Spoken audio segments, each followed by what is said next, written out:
Hello दोस्तों, Rana classes में आपका स्वागत है।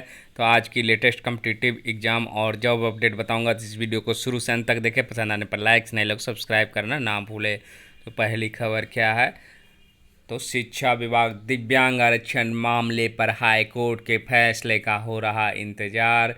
1.21 लाख शिक्षकों की बहाली में हो देरी से 3 लाख से अधिक अभ्यर्थी है जो कि परेशान। तो प्रारंभिक से हाई स्कूल तक में 1.21 लाख शिक्षकों की बहाली में देरी से 3 लाख से अधिक अभ्यर्थी परेशान हैं। शिक्षक अभ्यर्थियों का दर्द सोशल मीडिया में टॉप ट्रेंड पर चल रहा है। शिक्षक अभ्यर्थी सरकार से पूछ रहे हैं कि कब तक बहाली पूरी होगी। शिक्षा विभाग कह रहा है कि हाई कोर्ट से अनुमति मिलने के बाद बहाली कर ली जाएगी।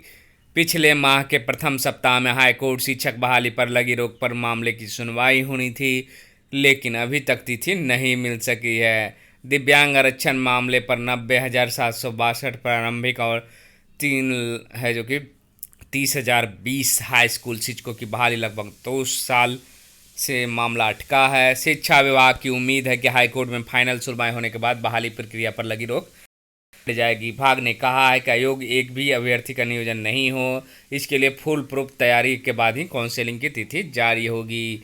90,762 प्रारंभिक शिक्षक बहाली के लिए फाइनल मेधा सूची लगभग तैयार है। हाई कोर्ट से बहाली पर रोक हटने के बाद काउंसलिंग के लिए कैंप लगाकर सफल अभ्यर्थियों को नियोजन पत्र दिया जाएगा। संभव है कि एक ही दिन सभी नियोजन इकाइयों के लिए काउंसलिंग तिथि तय की जाए, ताकि 2-3 नियोजन इकाइयों में एक ही अभ्यर्थियों का चयन नहीं हो सके। प्रारंभिक स्कूलों के लगभग 3 लाख शिक्षक अभ्यर्थियों की काउंसलिंग तिथि जारी होने का इंतजार है। प्रारंभिक शिक्षक बहाली प्रक्रिया जुलाई 2019 से चल रही, जबकि हाई स्कूल में बहाली प्रक्रिया 2018 से ही चल रही है।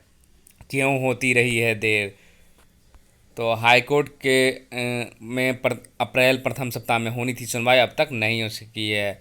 एनआईओएस के 18 माह का डीएलएड कोर्स करने वाले को शिक्षक बहाली प्रक्रिया में शामिल कराने का मामला कोर्ट में चला गया। निर्णय आने में देर हुई। हाईकोर्ट के आदेश के बाद 18 माह का डीएलएड कोर्स करने वाले को भी शिक्षक बहाली प्रक्रिया में शामिल होने का मौका दिया गया। फिर एक मामला डीएलएड प्रशिक्षित कक्षा 1 से 5 तक बहाली प्राथमिकता देने में फंसा। इस मामले में भी कोर्ट ने शिक्षा विभाग को आवेदन निकालने के समय इसमें किए गए प्रावधान डीएलएड और बीएड को समान मौका देने के लिए कहा गया।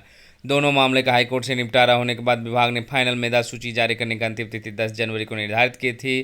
फरवरी में दिव्यांग अभ्यर्थियों का आरक्षण का मामला फंस गया है। मतलब अब जो फंसा है वो दिव्यांग आरक्षण को लेकर अब फंस गया है। प्रारंभिक स्कूल में शिक्षक रिक्ति कितनी? दरभंगा में सबसे अधिक 8244, भर में सबसे कम 337 पद है। मुजफ्फरपुर में 4806, गया में 2502, पटना में 2272, भागलपुर में 2012।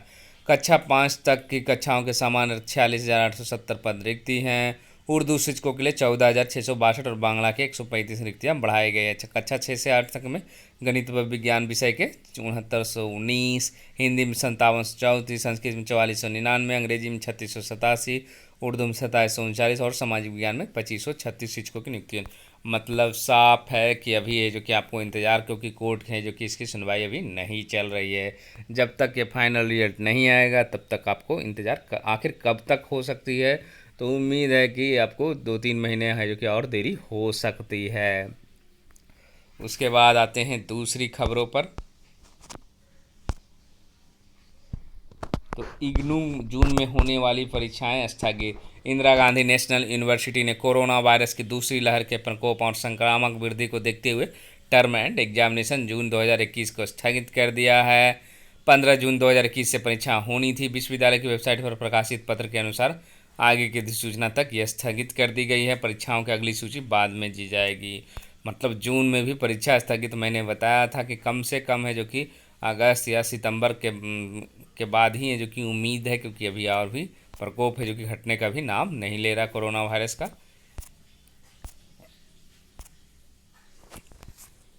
बीएड ऑनलाइन आवेदन का आज आखिरी दिन, 30 को टेस्ट होगा। तो राज्य स्तरीय बीएड इंट्रेंस टेस्ट के लिए आवेदन की अंतिम तिथि आज है। 33,000 बीएड सीटों का नामांकन के लिए परीक्षा आवेदन की तिथि फिलहाल वही है। अब तक इसमें कोई बदलाव नहीं। हालांकि कोरोना महामारी के देखते कई लोगों के द्वारा परीक्षा आवेदन की तिथि बढ़ाने की मांग की जा रही है। ललित नारायण मिथिला यूनिवर्सिटी द्वारा सीईटी बीएड का समन्वय किया जा रहा है और विश्वविद्यालय के nodal officer professor Ashok Kumar Mehta के अनुसार शुक्रवार को ही बीएड संबंध में निर्णय लिया, मतलब आज ही रहेगा और शेड्यूल रहेगा या तिथि बढ़ाई जाएगी। बिना समय गंवाए फॉर्म भर दें, जिन जो लोग नहीं भरे हों आज है जो कि फॉर्म भर दें। हालांकि लेट फाइन के साथ 10 मई तक फॉर्म भरा जा सकता है। 12 मई तक ऑनलाइन फीस जमा करने की अंतिम तिथि है। 25 मई को एडमिट कार्ड जारी होना, 30 मई को परीक्षा होनी, 1 जून को आंसर की जारी होगी और 11 जून को रिजल्ट आना है। उसके बाद है जो कि काउंसलिंग की प्रक्रिया शुरू होगी। 30 मई को परीक्षा पर संशय बना हुआ है और आज ही ये जो कि निर्णय ले लिया जाएगा। तिथि बढ़े न बढ़े, लेकिन परीक्षा की तिथि बढ़ना है जो कि तय है, ये चीज़ तो सभी लोग जानते हैं। मई तक लॉकडाउन है और कोरोना नियंत्रण में नहीं है। मई में 1 लाख से अधिक अभ्यर्थियों के परीक्षा ऐसे में संभव नहीं है। विश्वविद्यालय भी इस बात को समझ रहा है। शुक्रवार को इस पर निर्णय नहीं हुआ तो 15 मई के बाद इसे बढ़ाना तय माना जा रहा है। हालांकि विश्वविद्यालय प्रशासन कोई आधिकारिक घोषणा नहीं होती तब तक शेड्यूल वही रहेगा। परिस्थिति को देखते हुए शेड्यूल में सर्वसम्मति से उचित बदलाव की सूचना विश्वविद्यालय के द्वारा वेबसाइट पर छात्रों को पहले ही दे दी जाएगी। तो आज है जो कि शेड्यूल, या तो फॉर्म भरने की तिथि बढ़ेगी या तिथि परीक्षा की तिथि बढ़ेगी, या आज इस पर फैसला हो जाएगा।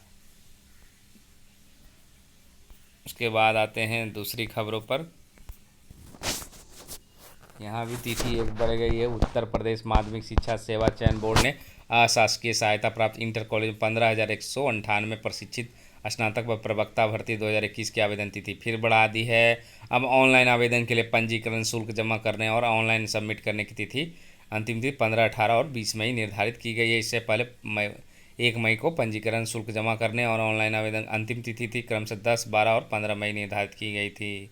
तो ये भी तिथि है जो कि बढ़ गई है टीजीटी और पीजीटी के लिए। एएनएम लैब टेक्नीशियन वार्ड वार डाटा एंट्री ऑपरेटर भी 3 माह के लिए होंगे बहाल। राहत, अस्पतालों में डॉक्टर की संविदा पर आपात बहाली हो रही है।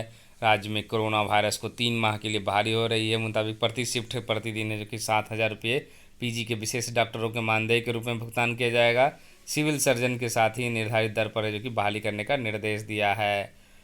जिलाधिकारी सिविल सर्जन अधीक्षक मेडिकल कॉलेज अस्पताल है जो कि मानव बल की बहाली की जिम्मेदारी दी गई है। डिप्लोमाधारी पीजी डॉक्टरों को मिलेगा 5। स्वास्थ्य विभाग द्वारा जारी के निर्देश के डिप्लोमाधारी पीजी डॉक्टरों को प्रतिदिन प्रति शिफ्ट 5,000 रुपये, एमबीबीएस डॉक्टरों को 4,000 रुपये, नर्सों बीएसएससी नर्सिंग को 2,000 रुपये, जीएनएम को 1,500 और एएनएम को 1,000 रुपये प्रतिदिन शिफ्ट है जो कि प्रदान किया जाएगा। तो आप लोग जो चाहते हैं कि 3 महीना के लिए ही सही, लेकिन बहाली चाहते हैं डाटा एंट्री ऑपरेटर हो चाहे, तो ये आप कर सकते हैं। तो आप देख रहे हैं मानव बल के लिए संख्या निर्धारण समिति बनेगी। विभाग के निर्देशन लैब टेक्नीशियन वार्ड वार data entry operator multitasking staff की बहाली पूर्व की प्रस्तावित दरों पर ही मासिक आधार पर की जाएगी। विभाग के अनुसार आवश्यक मानव बल की संख्या निर्धारण जिला गठित समिति द्वारा किया जाएगा। तो आप देख रहे हैं कि कोरोना संक्रमण है बढ़ा है, इसके लिए बहाली 3 माह के लिए हो रही। जो भी इंटरेस्टेड हैं वो भर सकते हैं।